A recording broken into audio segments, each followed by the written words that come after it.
కూడి వచ్చిన ప్రియులందరికీ కూడా ప్రభైన యేసుక్రీస్తు నామములో మీ అందరికీ ఆహ్వానమిస్తున్నాను. శుభములు తెలియజేస్తున్నాను. మీ రీతిగా వారం వారం క్రమం తప్పకుండా దీంట్లో పాల్గొంటున్నందులకై మిమ్మల్ని అందరినీ కూడా నేను అభినందిస్తూ ఉన్నాను. అలాగే ఈ రోజున నూతనంగా ఎవరైనా ఫస్ట్ టైం ఈ బైబిల్ స్టడీకి వచ్చుంటే ప్రత్యేకమైనటువంటి ఆహ్వానాన్ని మీకు కూడా నేను అందిస్తూ ఉన్నాను. ఇలాగే ప్రతి సోమవారం రాత్రి 8 నుండి 9 గంటల వరకు జరిగే ఈ స్టడీలో మీరందరూ కూడా పాల్గొని మీ ఫ్రెండ్స్‌కి, మీ బంధువులకి, స్నేహితులకి అందరికి కూడా తెలియచేయవలసిందిగా నేను మనవి చేస్తూ ఉన్నాను.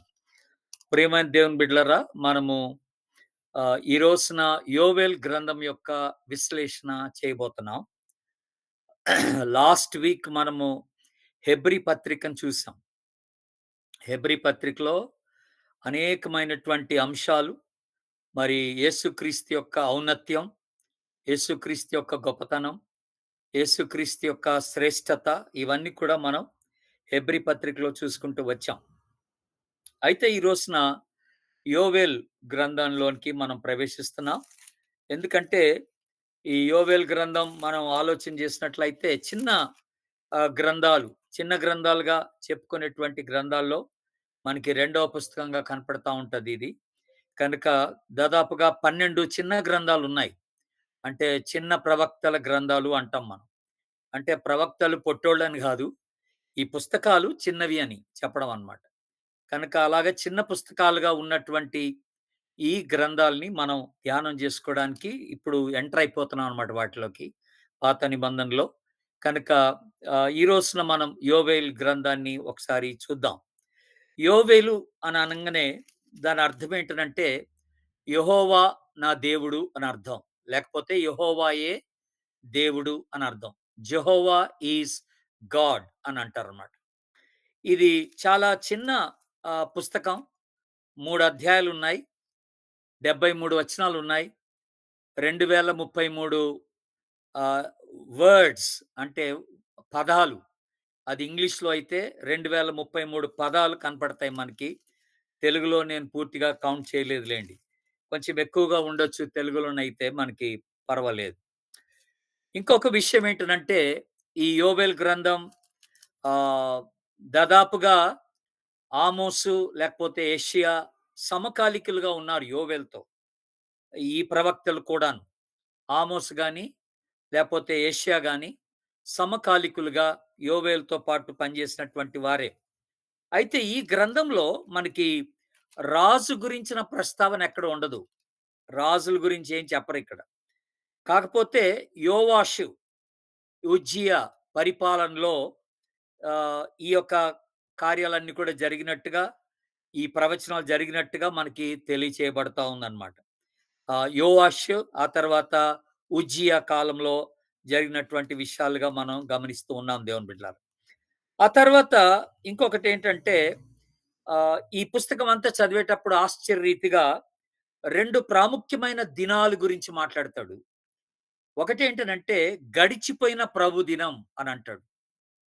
గడిచిన ప్రభు దినం, past day of the lord అనే మాట మనం జ్ఞాపకం చేసుకుంటాం. గడిచిన ప్రభు దినం. అలాగే ఇంకొకటి ఏంటంటే రాబోతున్న ప్రభు దినం, future day of the lord. ఈ 2 విషయాలు ఈ పుస్తకంలో మనం చూస్తాం దేవుని బిడ్డలారా. అయితే విషయం ఏంటంటే ఈ 2 ప్రభు దినాల గురించి మాట్లాడుతున్నప్పుడు దేవుని యొక్క తీర్పును గురించిన విషయాలు, ఈ 2 దినాల్లో ఎలాంటి తీర్పు ఉంటది అనే విషయాలు బాగా తెలియజేశాడు యోవేలు తన పుస్తకంలో. అయితే విషయం ఏంటంటే తీర్పు తెలియచేయబడింది కానీ ఎందుకొరకు ఈ తీర్పు అనేది తెలియచేయబడలేదు, కారణం తెలియచేయబడలేదు.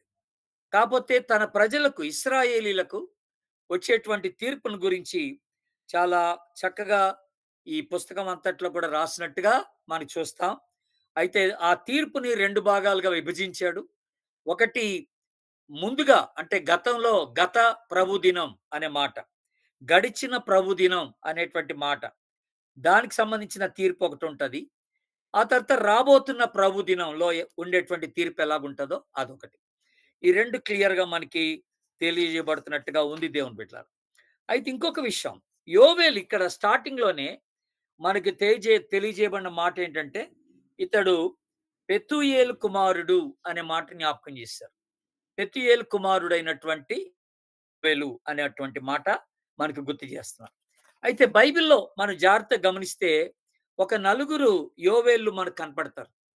మొదటి సమూయేలు గ్రంథంలో మీరు ఒట్టిగా రాసుకోండి. మొదటి సమూయేలు గ్రంథం 8వ అధ్యాయం 2వ వచనంలో సమూయేలు యొక్క జ్యేష్ఠ పుత్రుడు యోవేలు. అతని పేరు యోవేలు అన్నమాట. మొదటి సమూయేలు 8:2లో మనకి కనపడుతున్నటువంటి మాట అది. నేనిప్పుడు దాన్ని చదవట్లేదు. కాకపోతే అతని జ్యేష్ఠ కుమారుడు యోవేలు అనేటువంటి మాట మనకి జ్ఞాపకం చేయబడుతున్నటువంటి మాట. అలాగే మొదటి దినవృత్తాంతముల గ్రంథం, మొదటి దినవృత్తాంతముల గ్రంథం 5వ అధ్యాయం, ఫస్ట్ క్రానికల్స్ చాప్టర్ 5 4వ వచనం, 4th వర్స్. అక్కడ రూబేను సంతతి నుండి వచ్చినటువంటి ఒక యోవేలు మనకు కనపడతాడు. రూబేను సంతతి నుండి వచ్చిన ఒక యోవేలు మనకు కనపడతాడు. అతడు రెండో వాడుగా. ఇక అదే మొదటి దినవృత్తాంతములు 15వ అధ్యాయం 71వ వచనంలో మనం చూస్తే గెర్షోము కుటుంబీకుల్లో ఒకడు. గెర్షోము కుటుంబీకుల్లో ఒకడైన యోవేలు మనకు కనపడతాడు అక్కడ. ఇంకొక యోవేలు. ఆ తర్వాత 11వ అధ్యాయం, మొదటి దినవృత్తాంతములు 11వ అధ్యాయం 38వ వచనంలో అక్కడ నాతాను కుమారుడు పరాక్రమశాలి అనే మాట మనకి జ్ఞాపకం చేయబడుతుంది. అక్కడ కూడా యోవేలే. అతడు కూడా యోవేలే. ఈ రీతిగా ఒక నలుగురు యోవేళ్ళు మనకి బైబిల్‌లో వివరించబడినట్టుగా మనం గమనిస్తూ ఉన్నాం.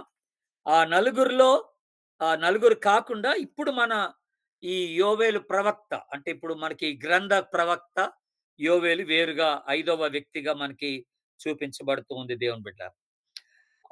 ఇక థీమ్ అంటే ఈ పుస్తకం యొక్క మూల అంశం ఏంటి అనే మాట మనం జ్ఞాపకం చేసుకుంటే, నేను ఇందాక చెప్పిన దానికి యాడ్ చేసుకొని repent for the day of the lord is near అని అంటాం.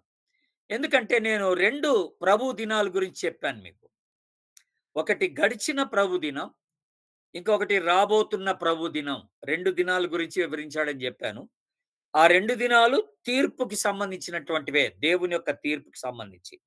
అందుకనే మీరు మారుమనసు పొందుడి, ప్రభు యొక్క దినము సమీపమై ఉన్నది. ఇది అంశంగా పెట్టుకోవాలి మనం. Repent for the day of the lord is near అనేటువంటి మాట. ఇది అంశంగా మనం పెట్టుకుంటాం.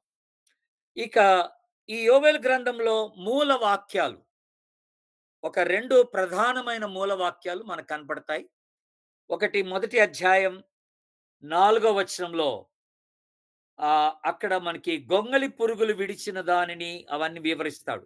మిడతలు విడిచిన దాన్ని, పురుగులు విడిచిన దానిని, ఇలాగా ఒక్కొక్కటి తినేసుకుంటూ వస్తది అనేటువంటి మాట. అది ప్రభు యొక్క గడిచిన ప్రభు దినంలో జరిగేటువంటి ఒక విషయాన్ని గురించి మాట్లాడుతూ, దుస్థితిని గురించి మాట్లాడుతూ రాయబడినటువంటి వచనం. మొదటి అధ్యాయం 4వ వచనం. అలాగే 2వ అధ్యాయం 12 నుండి దాదాపుగా 27వ వచనం వరకు అనంటే ఆ అధ్యాయం యొక్క దాదాపుగా చివరి వరకు మనం చూస్తే అది కూడా ఒక మూల వాక్యంగా పెట్టుకుంటాం. అందులో ప్రధానంగా 25వ వచనం, 28వ వచనం కూడా మనం మూల వాక్యంగా పెట్టుకోవాలి. 2వ అధ్యాయం 25, 28. 28 ఎందుకంటే మనందరికి తెలిసినట్టుగా అది పరిశుద్ధాత్మను గురించినటువంటి ప్రవచనం అక్కడ రాయబడినట్టుగా మనం గమనిస్తూ ఉన్నాం. అది కూడా మూల వాక్యంగా మీరు రాసి పెట్టుకోండి. ఇక మొదటి అధ్యాయంకి వస్తే దేవుని బిడ్డలారా, ఇక్కడ 3 అధ్యాయాలే ఉన్నాయి. ఈ గ్రంథంలో 3 అధ్యాయాలు మాత్రమే ఉన్నాయి.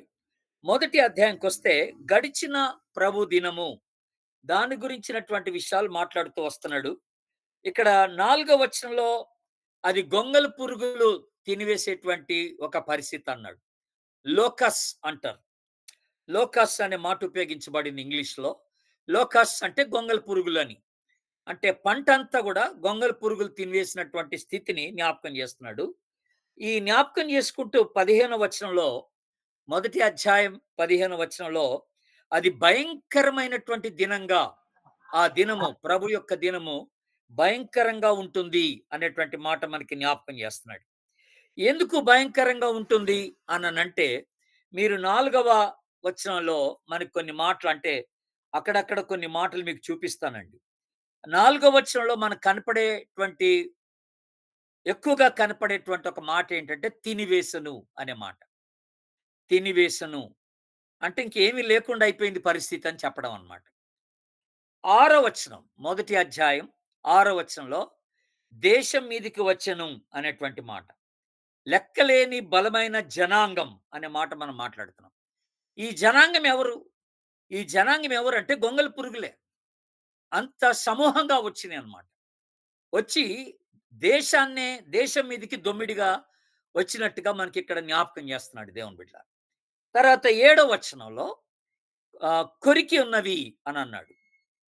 తెలిపాయి ఆయను అని అన్నమాట. తెలిపాయను అనే మాట మనం చూస్తున్నాం. తెలిపాయను అనే మాట.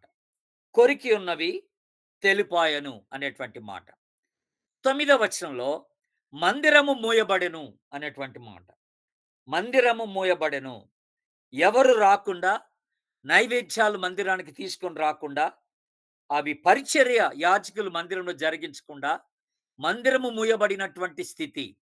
అది దేవుని యొక్క తీర్పునకు సాదృశ్యంగా అక్కడ చెప్పబడినటువంటి మాట. ఆ తర్వాత 10వ వచనంలో ఇంకొక మాట కూడా మనం చూస్తామేంటంటే ఆహ్, తైలము వాడిపోయెను అనేటువంటి మాట. అక్కడ పొలము పాడైపోయిందన్నాడు. తైలము వాడిపోయిందన్నాడు. ధాన్యము నశించిపోయిందన్నాడు. ధాన్యం కూడా నశించిపోయిందన్నాడు. 11వ వచనంలో పైరంతా కూడా చెడిపోయిందన్నాడు. 11వ వచనంలో పైరంతా కూడా చెడిపోయింది అనేటువంటి మాట ఆ మొదటి లైన్‌లో మనకు కనపడుతున్నటువంటి మాట. ఆ తర్వాత దేవుని బిడ్డలారా 16వ వచనం ఇదే అధ్యాయం 16వ వచనంలో మనం చూస్తే దేవుని మందిరంలో ఇక సంతోషము, ఉత్సవము ఉండదు నిలిచిపోయెను అనేటువంటి మాట. దేవుని మందిరంలో సంతోషం లేకుండా పోద్ది అనేటువంటి మాట ఇక్కడ మనకి జ్ఞాపకం చేశాడు. ప్రభుదినం గడిచిన ప్రభుదినం ఎలాగుండింది అని మాట్లాడుతున్నాడంటే దేవుడు ఆ ప్రజలకి పాఠం నేర్పడానికి ఏమీ లేని స్థితికి తీసుకొచ్చాడనమాట. అంటే అన్ని పోగొట్టుకునే స్థితికి తీసుకొచ్చాడనమాట. ఎందుకు తీసుకొచ్చాడనేది ఇంకా ఇక్కడ మనకి రీజన్స్ ఇవ్వబడలేదు. ఆ తీర్పు ఒక్కటే ఇవ్వబడింది మనకి ఈ పుస్తకంలో. రీజన్స్ ఏమి ఇవ్వబడలేదు. ప్రాబబ్లీ ఈ రీజన్స్ అన్నీ కూడా మనకి ఎక్కడ తెలుస్తాయంటే, ఒకవేళ మీరు మారుమనసు పొందండి అనేటువంటి దాంట్లో మనకి తెలుస్తా ఉంటది కొంతవరకు దేవుని బిడ్డలారా. మారుమనసు పొందండి అని ప్రభు వీళ్ళకి జ్ఞాపకం చేస్తున్నప్పుడు తెలుస్తా. వాళ్ళ యొక్క స్థితి ఎలాగుందో దాన్ని బట్టి ఈ తీర్పు వాళ్ళ మీదకొచ్చినట్టుగా ప్రభువు జ్ఞాపకం చేస్తున్నాడు. దేవుని బిడ్డలారా, దేవుని ప్రజల పట్ల దేవుడెప్పుడు కూడా ఇలాగే వ్యవహరిస్తూ వచ్చాడు. పాత నిబంధన అంతట్లో కూడా మనం గమనిస్తే దేవుని ప్రజలు దేవునికి విరోధముగా వాళ్ళు పాపం చేసినప్పుడు గాని, అవిధేయత చూపించినప్పుడు గాని, తిరుగుబాటు చేసినప్పుడు గాని, దేవుడు వాళ్ళని ఒక దుస్థితిలోనికి తీసుకొని వెళ్ళిపోయాడన్నమాట. ఆ దుస్థితిలోకి తీసుకెళ్ళిపోయి వాళ్ళకి పాఠం నేర్పిస్తున్నాడన్నమాట. అక్కడ మనసు మార్చుకోండి అని చెప్తున్నాడు వాళ్ళకి. మనసు మార్చుకోండి అని చెప్తున్నాడు. ఇప్పుడు ఇక్కడ ఎలా చెప్పాడు? ఈ మనసు కాల్ టు రిపెంటెన్స్ అనే మాట మనం జ్ఞాపకం చేసుకుంటున్నాం. అంటే 11వ వచనం నుండి ఆ చివరి వరకు మొదటి అధ్యాయం. అంటే మొదటి 11 వచనాలు మొదటి భాగం వరకు కూడా దేవుని యొక్క గడిచిన ప్రభుదినం యొక్క తీర్పు ఎలాగుందో జ్ఞాపకం చేస్తున్నాడు. గొంగళి పురుగులు సైన్యముగా వచ్చాయి. దొమ్మిగా వచ్చాయి. ఓ పెద్ద జనసమూహంగా వచ్చాయి. పంట చేనంతా పాడు చేసాయి. తినివేశాయి. దేశం మీదకొచ్చాయి. కొరికి వేశాయి. తెలిపైపోయినాయి. మందిరం మోయబడింది. ఇలాంటి పరిస్థితి ఏర్పడింది అని మాట్లాడుతున్నాడు.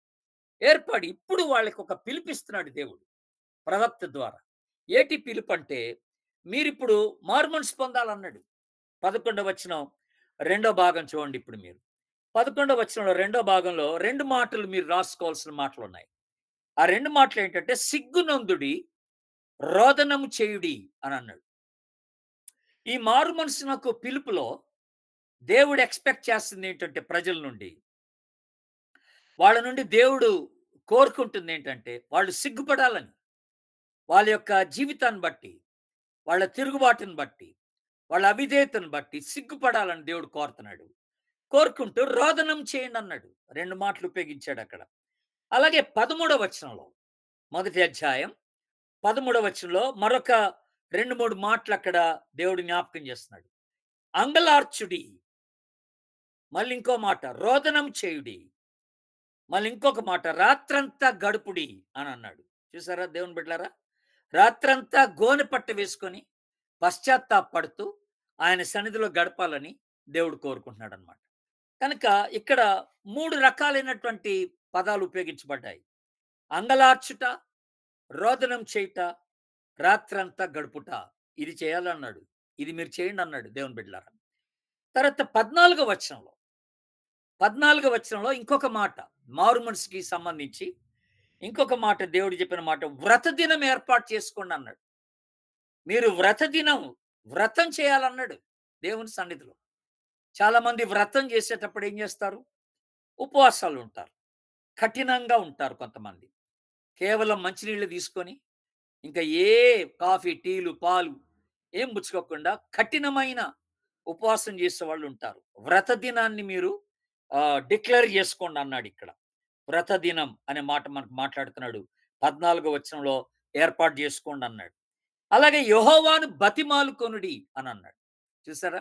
ఎంత చక్కని మాట. యెహోవాను బతిమాలుకొనుడి.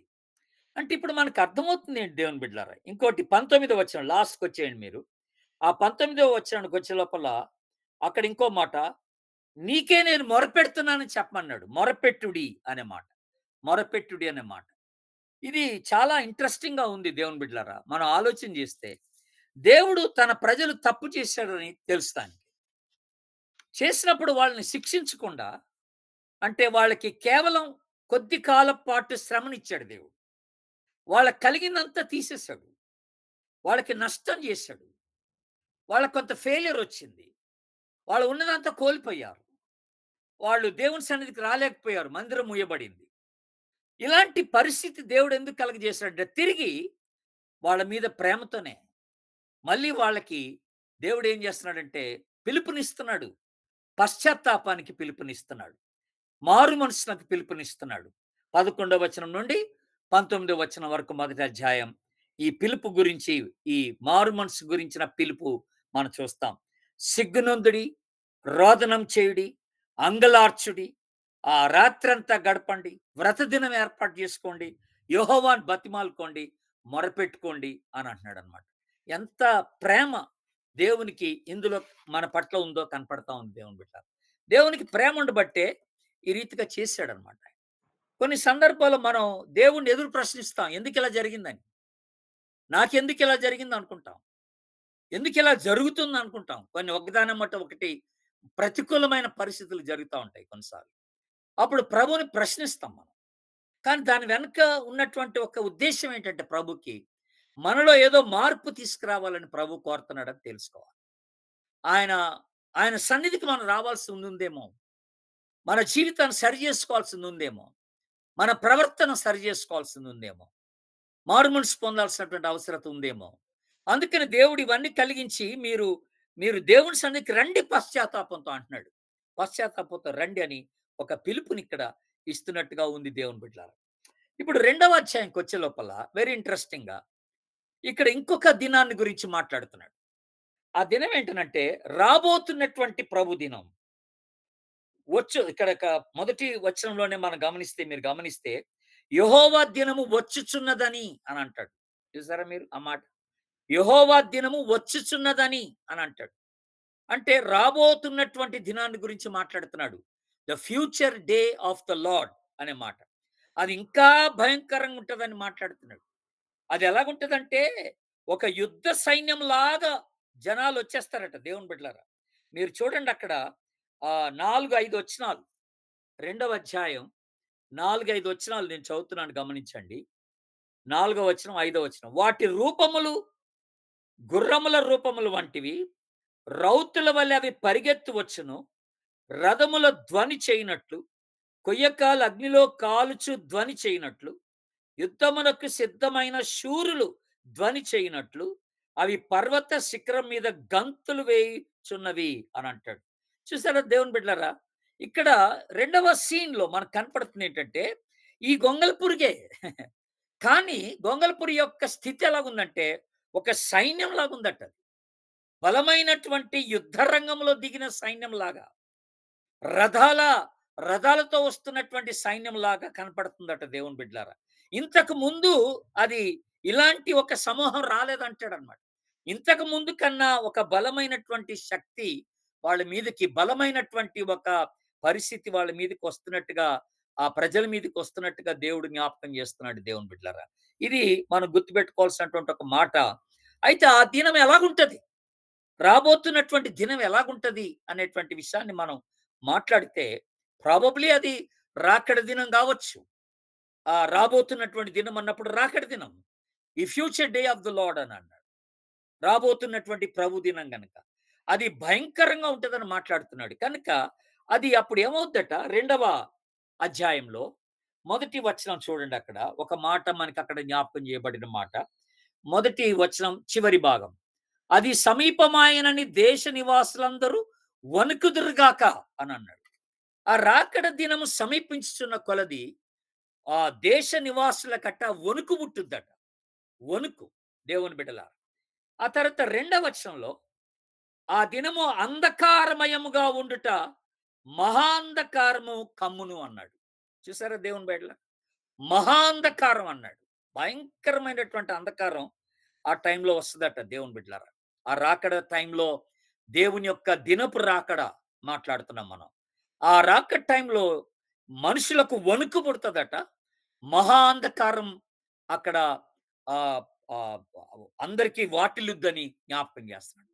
అంధకారం అందరికీ కనపరచబడుతదని దేవుడు జ్ఞాపకం చేస్తున్నాడు. కనుక ఇంకొకటి ఏంటనంటే, మూడో వచనంలో మనకు రాయబడిన మాట ఏంటనంటే, వాటి ముందర అగ్ని మండుచున్నది. సైన్యం ముందు అగ్ని మంట, సైన్యం వెనకాల మంట కాల్చుచున్నది. భూమి ఎడారి వలె అయిపోయిందని అంటాడు. ఈ కాల్చటం వల్ల ఈ కాల్చటం వల్ల భూమంతా ఎండిపోయింది. ఎడారి వల్ల తయారైపోయిందని అన్నాడు దేవుని బిడ్డలారా. కనుక అలాంటి ఒక సైన్యమట. ఈ సైన్యానికి ఉండేటువంటి లక్షణాలేంటో ఇక్కడ జ్ఞాపకం చేశాడు. బలమైన సైన్యంగా వస్తున్నటువంటి ఈ సైన్యానికి ఉండేటువంటి లక్షణాలు ఇక్కడ కొన్ని మనకి జ్ఞాపకం చేశాడు ప్రభు రాకడలో. ఏటా లక్షణాలు? దేవుని తీర్పు ఇదంతా. దేవుని తీర్పే, బట్ వివరిస్తున్న విధానం వేరుగా ఉందన్నమాట అంతే. ఈ దేవుని తీర్పు ఎలాగుందనంటే, ఈ వీటి యొక్క లక్షణాలు ఎలాగున్నాయంటే, 8వ వచనం చూడండి మీరిప్పుడు. 8-11 వరకు. ఇది రెండవ అధ్యాయం. ఒకదాని మీదకొకటి త్రొక్కులాడక అవన్నీ చక్కగా పోవుచున్నవి. ఆయుధముల మీద పడినను త్రవ విడువవు. పట్టణములో నకముకాలం పరిగెత్తుచున్నవి. గోడల మీద ఎక్కి ఇండ్లలోనికి చొరబడుచున్నవి. దొంగలు వచ్చినట్లు కిటికీలో నుండి చొరబడుచున్నవి. వాటి భయము చేత భూమి కంపించుచున్నది.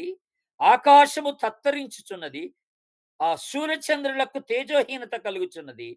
నక్షత్రములు కాంతి తప్పుచున్నవి. అంటే డార్క్నెస్ అన్నమాట. చీకటి వాటిల్లిందని చెప్పడం అన్నమాట. అవి యెహోవా తన సైన్యమును నడిపించు ఉరుమువలె గర్జించుచున్నాడు. ఆయన దండు బహు గొప్పదై ఉండును. ఆయన ఆజ్ఞ నెరవేర్చినది బలము గలది. యెహోవా దినము బహు భయంకరము. దానికి తాళగలవాడెవడు? చూసారా దేవుని బిడ్డలారా? ఇక్కడ ఆశ్చర్యం ఏంటంటే, ఈ ఇవన్నీ సైన్యముగా వచ్చేటివి ఏంటనంటే మనుషులు కాదు, గొంగళి పురుగులే. లోకస్ అని అన్నాడు. ఈ గొంగళి పురుగులే ర ఇండ్లెక్కుతున్నాయి, గోడలెక్కుతున్నాయి, కిటికీలోంచి వస్తున్నాయి.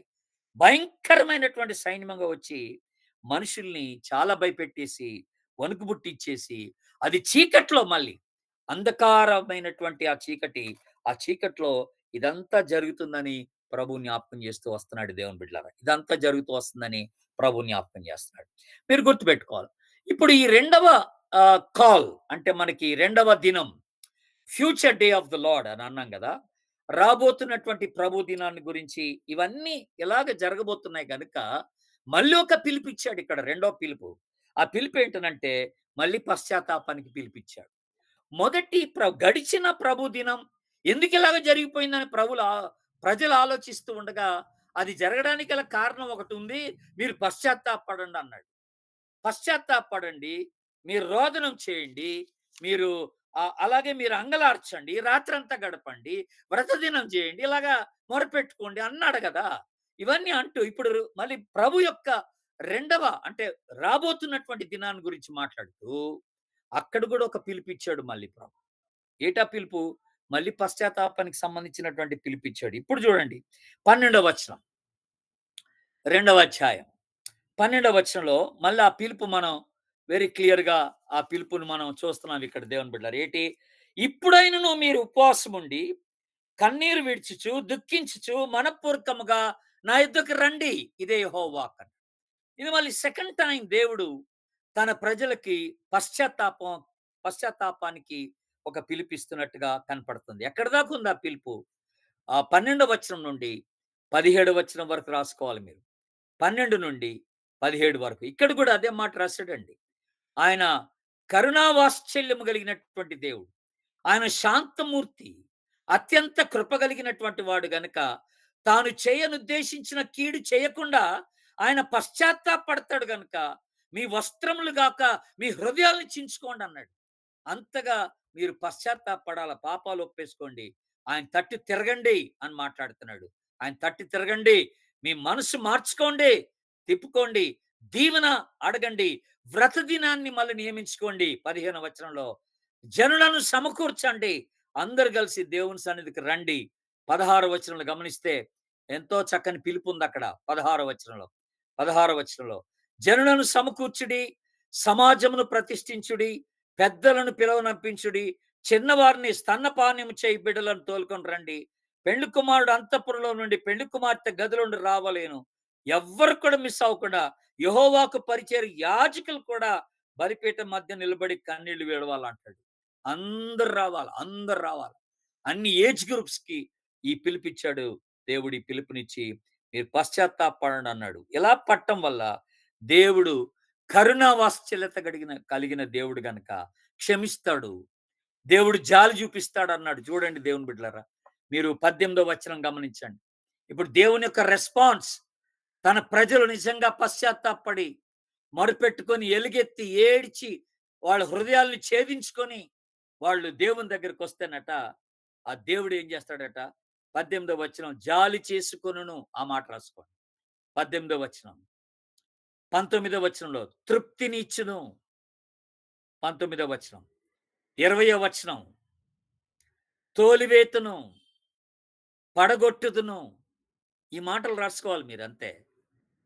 21వ వచనం గొప్ప కార్యములు చేతును. 22వ వచనం పచ్చిక మొలుస్తదిక ఎండిపోయిన భూమిలో చెట్లు ఫలించును, సమృద్ధిగా ఫలించును అన్నాడు 22వ వచనంలో. 24వ వచనంలో 23వ వచనంలో తొలకరి వర్షం, కడవరి వర్షాన్ని నేను అనుగ్రహిస్తాను అంటున్నాడు దేవుడు. 24వ వచనంలో ధాన్యముతో నింపుతానంటాడు. గానుగలు పొర్లి పారుతాయంటాడు. 25వ వచనంలో పంట మరలా ఇస్తాను. నా జనులు సిగ్గునందరు. 26వ వచనంలో సిగ్గునందరు. 27వ వచనంలో నేనే దేవుడినని తెలుసుకుంటారు. 28వ వచనంలో నా ఆత్మను కుమ్మరిస్తాను అందరి మీద, యవనుల మీద, చిన్నబిడ్డల మీద, అందరి మీద, పెద్దల మీద నా ఆత్మను కుమ్మరిస్తాను. ఆ తర్వాత 32వ వచనంలో ప్రార్థన చేయి వారందరూ రక్షింపబడతారు. ఎంత గొప్ప పిలుపండి ఇది. రైట్ నౌ ఇప్పుడు ఇప్పుడు ప్రస్తుతం ఉండేటువంటి ప్రజలందరికీ, ఈ భూమి మీద ఉండే ప్రజలందరికీ దేవుడిచ్చే పిలుపిదే. ప్రభు రాకడ భయంకరంగా ఉంటుందని జ్ఞాపకం చేస్తున్నాడు. దాన్ని తాళగలిగిన వాడెవడు? దాన్ని ఎదుర్కోగలిగిన వాడెవడు? అక్కడ ఎంత భయంకరంగా ఉంటుందో జ్ఞాపకం చేస్తూ వచ్చాడు. అందుకని ఆయన దగ్గరకు వచ్చి మనం పశ్చాత్తాపపడితేనట మళ్ళీ జాలి చూపించి మనకి తృప్తినిచ్చి ఆ వచ్చిన వాటన్నిటిని తోలివేసి పడగొట్టేసి గొప్ప కార్యాలు చేసి పచ్చికనిచ్చి మళ్ళీ సమృద్ధినిచ్చి చెట్లు మొలిపించి మళ్ళీ తొలకరి కడవరి వర్షాలను కురిపించి ధాన్యమును నింపి అది గానుగల్ని పొర్లి పారు చేసి పంటను మరలా ఇచ్చి జనులను సిగ్గునందకుండా చేసి నేనే దేవుడని తెలియజేసుకుంటాడట. ఆత్మను కుమ్మరిస్తాడట. ప్రార్థన చేసే వాళ్ళందరూ రక్షింపబడతారని జ్ఞాపకం చేస్తున్నాడు. ప్రార్థన చేసే వాళ్ళందరూ రక్షింపబడతారు. దేవునికి స్తోత్రం.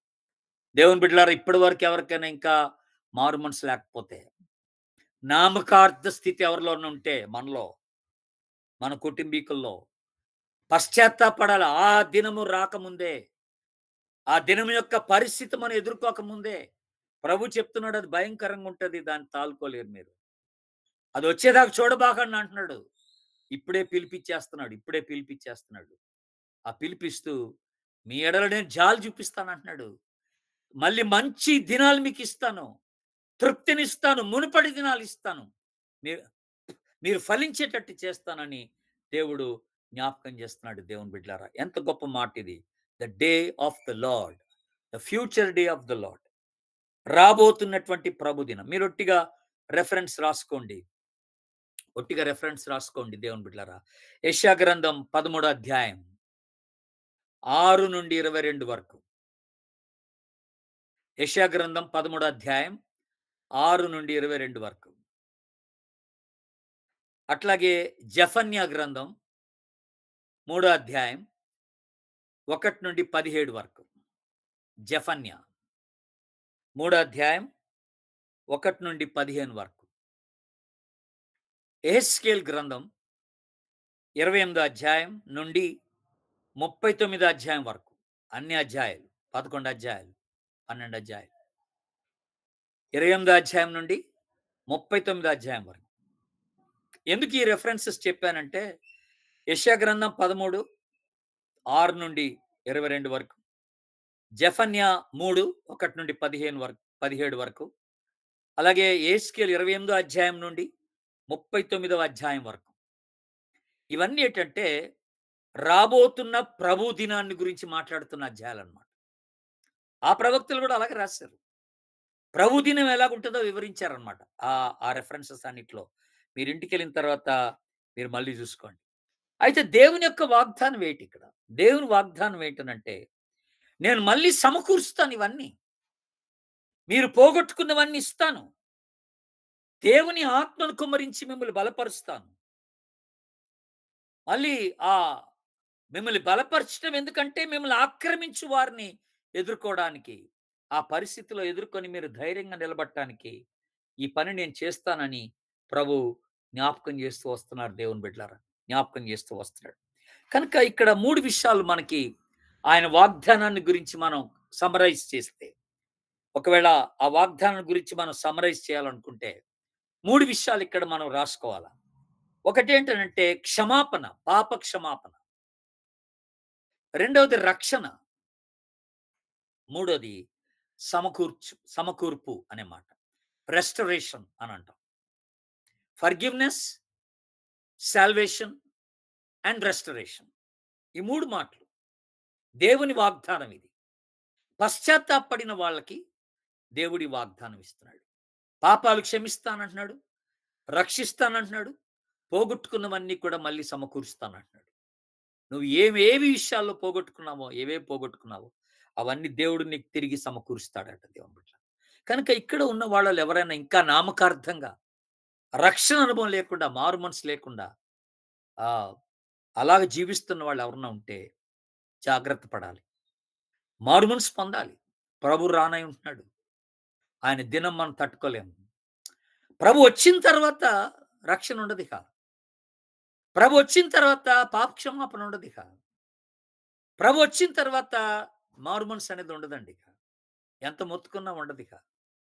అదేదో ఇప్పుడే జరగాల. అందుకనే ఇన్ని ప్రవక్తల్ని దేవుడు పంపి, ఈ ప్రవక్తల ద్వారా దేవుడు హెచ్చరిక చేస్తున్నాడు. మళ్ళీ ఈ ప్రవక్తలు చెప్పిన దాన్ని మళ్ళీ నా ద్వారా మీ అందరికి హెచ్చరిక చేస్తున్నాడు దేవుడు. నా ద్వారా మీ అందరికి హెచ్చరిక చేస్తున్నాడు. కనుక ఇవన్నీ ఏంటంటే మనం సరి చేసుకొని దేవుని రాక కొరకు సిద్ధపడటానికి కోసమే దేవుని బిడ్డలారా. దేవుని రాక కొరకు సిద్ధపడటానికి కోసమే దేవుడు చేస్తున్నాడు. ఈ 3వ అధ్యాయంకి వచ్చే లోపల ఇంకొక ఇంట్రెస్టింగ్ థింగ్ మనకి ఇక్కడ కనపడుతుంది. మొదటి 2 అధ్యాయంలో దేవుని ప్రజల పట్ల వచ్చేటువంటి తీర్పును గురించి మాట్లాడాడు. దేవుని ప్రజలకి వచ్చే తీర్పు గురించి మాట్లాడాడు. ఆ మొదటి ప్రభు అంటే గత ప్రభు దినం, రాబోతున్న ప్రభు దినాన్ని రెండిటిని వివరించాడు. మొదటి 2 అధ్యాయాల్లో. ఇక మనం 3 అధ్యాయంకొస్తే దాదాపుగా మొదటి 17 వచనాలండి. మొదటి 17 వచనాలు మనకేం కనపడతాయంటే, జనముల మీద, దేశాల మీద దేవుని యొక్క తీర్పు ఎలాగుంటదో ఇక్కడ జ్ఞాపకం చేస్తాడన్నమాట. జనముల మీద, దేశాల మీద దేవుని యొక్క తీర్పు ఎలాగుంటదో ఇక్కడ వాళ్ళకి గుర్తు చేస్తూ ఉన్నాడన్నమాట. కనుక ఇప్పుడు అవన్నీ మళ్ళీ నేనిక్కడ వివరించడానికి నాకు టైం లేదు గానీ, ఆ దేశాల మీద కూడా దేవుడు ఒక కన్నేసి పెట్టాడన్నమాట. దేశ జనములు అంటే ఏంటనంటే ఇక్కడ పీపుల్ గ్రూప్స్ అన్నమాట. People groups. ఆయా జాతులు, ఆయా తెగలకు చెందినటువంటి ప్రజలు, ఆయా భాషలకి చెందినటువంటి ప్రజలు, ప్రతి దేశం పైన దేవుడు ఒక కన్నేసి పెట్టాడన్నమాట. కనుక ఇప్పుడు కొన్ని దేశాలున్నాయి మన ప్రపంచంలో. దేవుడు ఎరగని దేశాలున్నాయి. నాస్తిక దేశాలు కొన్నున్నాయి. కమ్యూనిస్ట్ దేశాలుగా మనం చూస్తున్నవి. క్రైస్తవ దేశాన్ని అంగీకరించకుండా ద్వారాలు మూసుకున్నటువంటి దేశాలున్నాయి. నార్త్ కొరియా లాగా, ఆఫ్ఘనిస్తాన్ లాగా, కొన్ని ముస్లిం కంట్రీస్ లాగా. మనం పోతే అక్కడ రానియరు. యేసు పేరు ఎత్తనివ్వరు. క్రైస్తవుడు ఉండటానికి లేదంటారు అక్కడ. వాళ్ళు దేవునికి చోటు ఇవ్వలేదన్నమాట కొన్ని దేశాలు. కనుక ఆ దేశాల గురించినటువంటి తీర్పు ఒకటి ఉంటది దేవుని దగ్గర. అన్‌లెస్ వాళ్ళు దేవుడు అంటే ఇప్పుడు మీకో ప్రశ్న వచ్చి ఉండాలి. అదేంటనంటే మరి అక్కడికి ఎవరు పోలేదు కదా! ఆ దేశాల్లోకి ఎవరు రానివ్వడం లేదు కదా! వాళ్ళకి సువార్త ఎలాగా? వాళ్ళ ప్రభువుని గురించి చెప్పేది ఎలాగా? వాళ్ళు ప్రభు ఎలా తెలుసుకుంటారు వాళ్ళు? ప్రభువుని ఎలా తెలుసుకుంటారంటే ఇక్కడ ఒకటి గుర్తుపెట్టుకోండి. దేవుడు ఎవరినన్నా పంపించి ఎక్కడో దగ్గర కార్యం చేస్తే చేస్తాడు. లేదంటే ఆయనే స్వయంగా ఆ దేశ ప్రజలకి తన్ను తాను కనపరుచుకుంటాడన్నమాట ఏదో ఒక రీతిగా. ఆయనకి తెలుసు ఎలాగా ఆ ప్రజలకి తన్ను తాను కనపరుచుకోవాలో. ఒక నష్టం గాని, ఒక తీర్పు గాని ఆ దేశాల మీదకొస్తున్నప్పుడు, ఆ దేశ ప్రజల్లో దేవుడు పెట్టేటువంటి ఒక ఆలోచన ఏంటంటే, ఇది దేవుని వల్ల కలిగింది. ఇది మనుషుల వల్ల కలిగింది కాదని ఒక తలంపు వాళ్ళలో పుట్టిస్తాడన్నమాట దేవుడు డెఫినెట్‌గా. పుట్టించి ఆ దేశ నాయకులే దేవుని వైపు తిరిగేటట్టు చేస్తాడు దేవుడు ఒక దినం. కనుక ఇక్కడ దేశాలకు ఇస్తున్నటువంటి పిలుపన్నమాట ఇది. దేశ నాయకులకి, జనములకు, జనాంగాలకు అక్కడ ఇస్తున్నటువంటి పిలుపుగా ఆ మొదటి 17 ఆహ్, వచనాలు మనం గమనించగలం. దాంట్లో భాగంగా యుద్ధాలుండొచ్చు, భూకంపాలుండొచ్చు, వరదలుండొచ్చు, జ భయంకరమైన జబ్బులుండొచ్చు దేవుని బిడ్డలారా. ఒక్కొక్క దేశంలో ఊహించనటువంటి జబ్బులు. అంటే మనం కోవిడ్ పరిస్థితిని చూసినప్పుడు మరి చైనా ఎంత భయంకరంగా దెబ్బతిన్నదో భారతదేశం కూడా ఆ మాటకొస్తే. కొన్ని దేశాలు బాగా భయంకరంగా దెబ్బతిన్నాయి. భూకంపం వస్తే, వరదలొస్తే ఇవి ఎవరు రప్పించినట్టు? ఇది డైరెక్ట్‌గా దేవుని నుండి వచ్చినట్టే దేవుని బిడ్డలారా. ఇది దేవుని తీర్పన్నమాట. రాబోతున్నటువంటి ఆ ప్రభు దినాన్ని తప్పించడానికి ఇప్పుడు కొంత నష్టాన్ని దేవుడు కలిగించి, ఉన్న ప్రజల్లో ఆ మారుమనసు కలిగించాలనేది దేవుని యొక్క ప్రయత్నం. ఇది మనం గుర్తుపెట్టుకోవాలి దేవుని బిడ్డ. కనుక దేవుని యొక్క వాగ్దానం ఏంటి? ఈ జనముల పట్ల, దేశాల పట్ల దేవుని యొక్క వాగ్దానం ఏంటనంటే 18వ వచనం గమనించండి. ఇది 3 అధ్యాయం. 3 అధ్యాయం 18వ వచనంలో ఒక 4, 5 చక్కని మాటలున్నాయి అక్కడ. 18వ వచనంలో. ద్రాక్షారసము పారును అని అన్నాడు. పాలు ప్రవహించును దేశాల్లో. ఐగుప్తి పాడైపోద్ది. ఏదోము ఎడారైపోద్ది. ప్రతీకారం చేయుదునన్నాడు. శత్రు దేశాలకి ప్రతీకారం చేస్తానన్నాడు. ఎవరు ఎదురు తిరిగితే దేవునికి ఆళ్ళకి ప్రతీకారం ఉంటదన్నాడు. కానీ తన ప్రజలైనటువంటి యూదా జనాంగానికి దేవుడు ఇక్కడ 21వ వచనంలో మీరు గమనిస్తే, యూదా దేశములో నివాసులు నిత్యముందురు. తరతరములకు యెరూషలేము నివాసముగా ఉండును. యెహోవా సీయోనులో నివాసిగా వసించును అని అన్నాడు. ఇక్కడ దేవుని యొక్క నివాసము ప్రజలతో ఉంటదని మాట్లాడుతున్నాడు. దేవుని ప్రజలతో, యూదా జనాంగంతో దేవుని యొక్క నివాసం ఉంటదని దేవుడు జ్ఞాపకం చేస్తున్నాడు. కనుక 18వ వచనంలో మనకు చూస్తే 18, 19 వచనాలు చూస్తే అక్కడ దేవుని యొక్క తీర్పు మనకు కనపడతా ఉంది. దేవుని తీర్పు మనకు కనపడతా ఉంది. అలాగే మళ్ళీ దేవుడి యొక్క వాగ్దానం కూడా మనం చూస్తున్నాం. దేవుని వాగ్దానం చూస్తున్నాం తీర్పుతో పాటు. 18, 19 వాగ్దానం ఏంటంటే ద్రాక్షారసము పాలు ప్రవహించుట, శత్రువుని పారదోలుట, ఎదోము ఎడారగుట, ప్రతీకారం చేయబడుట, ఇవన్నీ దేవుడు మాట్లాడుతున్నటువంటి మాటలను దేవుడు మాట్లాడుతున్నటువంటి మాటలు గుర్తుపెట్టుకోవాల్సినటువంటి తర్వాత ఈ పుస్తకంలో మనకి క్రీస్తు ఎక్కడ కనపడతాడు? ఫైనల్ యేసు ప్రభు ఈ పుస్తకంలో మనకి ఎక్కడ కనపడతాడంటే, ఇప్పటికే మీకు తెలిసి ఉండాలి. ఈ పాటికి మీకు అర్థమైపోయి ఉండాలి. అదేంటనంటే, పరిశుద్ధాత్మను గురించిన ప్రస్తావన జరిగింది. 2వ అధ్యాయం 28వ వచనంలో, తర్వాత నేను సర్వ జనుల మీద నా ఆత్మను కుమ్మరింతును. ఆత్మ అంటే ప్రభువే. పరిశుద్ధాత్ముడు అన్నమాట. పరిశుద్ధాత్ముడు అంటే త్రిత్వంలో మూడో వ్యక్తి కదా! కనుక మనం ఏం మాట్లాడుతాం? యేసు ప్రభుకు సంబంధించిన మాట అది. ఆత్మ స్వరూపి అనే మాట. కనుక ఆత్మను నింపుతానన్నాడు గనక యేసు ప్రభు యొక్క సూచన అది. యేసు ప్రభుకు సంబంధించిన సూచన. అట్లాగే మనకిక్కడ కనపడుతుంది ఏంటంటే జడ్జ్‌మెంట్ ఆఫ్ ద నేషన్స్. ప్రజలకి, దేశాలకి తీర్పు అని అన్నప్పుడు ఈ తీర్పు ఎవరు? ఈ న్యాయాధిపతి ఎవరంటే దేవుడే. యేసు ప్రభువే న్యాయాధిపతిగా ఉంటాడు ఒక దినాన. ఇప్పుడు మొదటిసారి యేసు ప్రభు వచ్చినప్పుడు రక్షకుడిగా వచ్చాడు. రెండోసారి వచ్చినప్పుడు న్యాయాధిపతిగా వస్తాడు. దట్ ఈస్ వాట్ అది యేసు ప్రభుకు సూచనగా కనపడుతుంది. Restoring his people, restoring his people. తన ప్రజల్ని తిరిగి సమకూర్చడం అనేది యేసు ప్రభు ద్వారా జరుగుతుంది. ఆ యొక్క మంచి స్థితిని తిరిగి కలిగించడం యేసు ప్రభు ద్వారానే జరుగుద్దన్న మాట మనకి జ్ఞాపకం చేస్తున్నటువంటి మాట. ఇంకా ఈ 2 విషయాల్లో మనకి యేసు ప్రభు యొక్క యేసు ప్రభు మనకు కనపడుతున్నట్టుగా మనం చూడగలం దేవుని బిడ్డలారా. కనుక ప్యూర్‌గా ఇది చాలా చిన్న పుస్తకమే. ప్యూర్‌గా 2 దినాలు మాట్లాడాడు ఈ పుస్తకంలో. ఒకటి గడిచిన ప్రభు దినం, ఇంకోటి రాబోతున్నటువంటి ప్రభు దినం. ఈ 2 తీర్పుకి సంబంధించిన దినాలే. గడిచిపోయిన దినాన్ని చూసుకొని ప్రజలు ఆశ్చర్యపడుతూ ఉండగా, మీరు ఆశ్చర్యపడాల్సిన పని లేదు. పశ్చాత్తాపపడండి. నేను మళ్ళీ మీకు క్షమిస్తాను. మిమ్మల్ని క్షమిస్తాను. కరుణావాత్సల్యత కలిగిన దేవుడని గనుక మళ్ళీ మిమ్మల్ని నేను అంగీకరిస్తాను. మీ వస్త్రాలు చించుకోకుండా మీ హృదయాలు చించుకోండి. పశ్చాత్తాపపడండి అని చెప్పి దేవుడు చక్కగా మీ పట్ల నేను జాలి కలిగి ఉంటాను. తర్వాత నేను మీకు తృప్తినిస్తాను. ఇవన్నీ మాట్లాడుతూ వచ్చాడు. మీకు వచ్చే శత్రువుని తోలివేస్తాను, పడగొడతాను, గొప్ప కార్యాలు చేస్తాను. ఇవన్నీ చెప్పాడు దేవుడు. మళ్ళీ మీకు పచ్చ పైరు పండుద్ది, సమృద్ధినిస్తాను, తొలకరి వర్షం, కడవరి వర్షం, ఇవన్నీ దేవుని ఆశీర్వాదాలు. అలాగే future day of the lord, ఇవన్నీ కూడా మనం చూస్తూ వచ్చాం. భవిష్యత్తు రాబోతున్నటువంటి దేవుని దినం, రాకడ దినంలో కూడా వాగ్దానాలు కొన్ని ఉన్నాయి.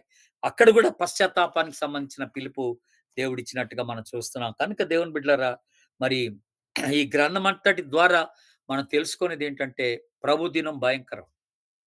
ప్రభు దినం అనేది ఒకటి ఉంది. కంపల్సరీగా ఉంది అది. ఆ దినాన్న అందరం ఆ దినాన్ని ఎదుర్కోవాల్సిన వారమే. కనుక ఇప్పుడు పశ్చాత్తాపడ్డోడు ధైర్యంగా ఆ దినాన్న ప్రభు దగ్గర నిలబడతాడు. ఇప్పుడు ఆ రక్షణని తృణీకరించిన వారు, మారుమనసు తృణీకరిస్తే, పాప క్షమాపణ తృణీకరిస్తే, ప్రభువును తృణీకరిస్తే, ఆ దినం ఎదుర్కోవడం చాలా కష్టమని ప్రభు జ్ఞాపకం చేస్తున్నాడు. కనుక ఇవి మనసులో పెట్టుకొని మనందరం కూడా మారుమనసు పొందాలని ప్రభు పేరట నేను మీకు మనవి చేస్తున్నాను దేవుని బిడ్డలారా. మారుమనసు చాలా అవసరం. కనుక మీరు ఏం ప్రశ్నలు అడగక ముందుగా చిన్న మనవి చేస్తాను. అందరూ తలలు వంచి కళ్ళు మూసుకోండి. చిన్న మనవి. అందరూ తలలు వంచి కళ్ళు మూసుకోండి. చిన్న ప్రార్థన చేసుకుందాం. ఎక్కడ వాళ్ళు అక్కడే. ప్రభు దినం భయంకరమైన దినం అని జ్ఞాపకం చేయబడ్డాం. కొన్ని పరిస్థితులు ఈ రోజున నీ జీవితంలో జరుగుతున్నప్పుడు, ఎందుకు ఇలాగ జరిగింది అని నువ్వు ఆలోచిస్తున్నప్పుడు, ప్రభువు నీకో పాఠం నేర్పడానికి, నిన్ను తన దగ్గరికి పిలుచుకోవడానికి, నీలో ఒక మార్పును కలిగించడానికే దేవుడి ప్రతికూల పరిస్థితుల్ని కలిగించాడని మనకి జ్ఞాపకం చేస్తున్నాడు. కనుక అందరం కళ్ళు మూసుకొని ఉండగా ఎవరికి వాళ్ళే మనసులో హృదయ పరిశీలన చేసుకుందాం. జీవితాన్ని పరీక్షించుకుందాం. ప్రభుతో మనం ఎలాగున్నాం? మన ప్రార్థన ఎలాగుంది? మన స్థితి ఎలాగుంది? నామకార్థంగా ఉన్నామా? నిజంగా రక్షణని స్వీకరించి పాప క్షమాపణ పొందుకొని దేవుని బిడ్డలుగా మనం జీవించగలుగుతున్నామా? ఒకసారి మనల్ని మనం పరీక్ష చేసుకుందాం దేవుని బిడ్డలారా. పరీక్ష చేసుకుందాం. నిశ్శబ్దంగా ఎవరి మనసు వాళ్ళు 2 నిమిషాలు ప్రార్థన చేసుకోవాలని మనవి చేస్తున్నాను. అటు ఇటు చూడబాకండి. తిరగబాకండి. మీ సీట్స్‌లో అలాగే ఉండండి. కళ్ళు మూసుకోండి. ప్రార్థనలో ఉండండి. ఇప్పటికిప్పుడే ఎవరైతే పశ్చాత్తాపపడతారో వాళ్ళని ప్రభువు క్షమించడానికి ఇష్టపడుతున్నాడు. వాళ్ళ స్థితిగతులు మార్చడానికి ఇష్టపడుతున్నాడు. మొదటి దినాలు, ఆశీర్వాదకరమైన దినాలు దేవుడు ఇవ్వడానికి ఇష్టపడుతున్నాడు. ఆయన ఎవరికి అచ్చుండే దేవుడు కాదు. వాగ్దానం చేసి అబద్ధమాడే దేవుడు కాదాయన. మర్చిపోయే దేవుడు కాదాయన. నీ పట్ల దేవుడు గొప్ప కార్యం చేస్తాడు. జాలి చూపిస్తాడు. ప్రార్థన చేసుకుందాం.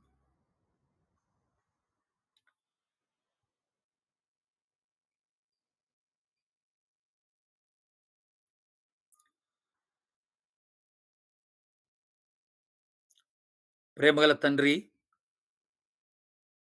ఈ రాత్రి మీరు కనపరిచిన ఈ మహాకృప, ఈ ప్రేమను బట్టి నీకు వందనాలు. ఆనాడు యోవేలు ప్రవక్త ద్వారా గడిచిన ప్రభు దినం, రాబోతున్న ప్రభు దినాన్ని గురించి ఎంతో సూటిగా మాట్లాడారు ప్రభు.